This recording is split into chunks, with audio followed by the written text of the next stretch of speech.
The Ash Tree by M.R. James, read by Roy Macready. The Ash Tree.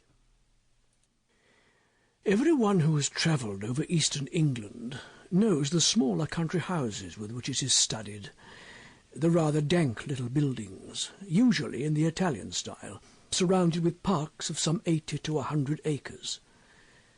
For me they have always had a very strong attraction, with the grey paling of split oak, the noble trees, the meres with their reed beds, and the line of distant woods. Then I like the pillared portico, perhaps stuck on to a red-brick Queen Anne house, which has been faced with stucco to bring it into line with the Grecian taste of the end of the 18th century. The hall inside, going up to the roof, which hall ought always to be provided with a gallery and a small organ.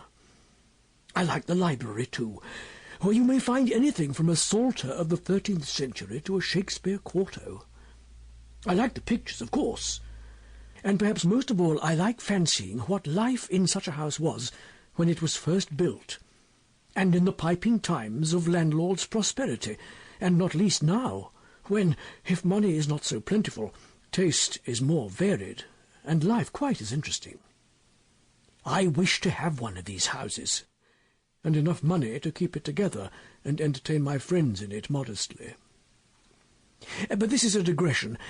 I have to tell you of a curious series of events which happened in such a house as I have tried to describe. It is Castringham Hall in Suffolk. I think a good deal has been done to the building since the period of my story, but the essential features I have sketched are still there. Italian portico, square block of white house, older inside than out, park with fringe of woods, and mere.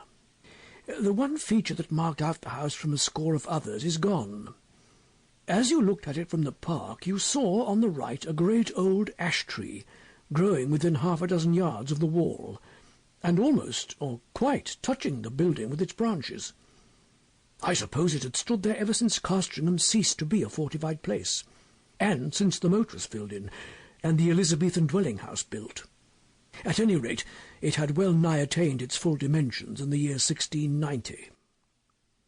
In that year the district in which the hall is situated was the scene of a number of witch trials. It will be long, I think, before we arrive at a just estimate of the amount of solid reason, if there was any, which lay at the root of the universal fear of witches in old times. Whether the persons accused of this offence really did imagine that they were possessed of unusual powers of any kind. Sample complete. Ready to continue?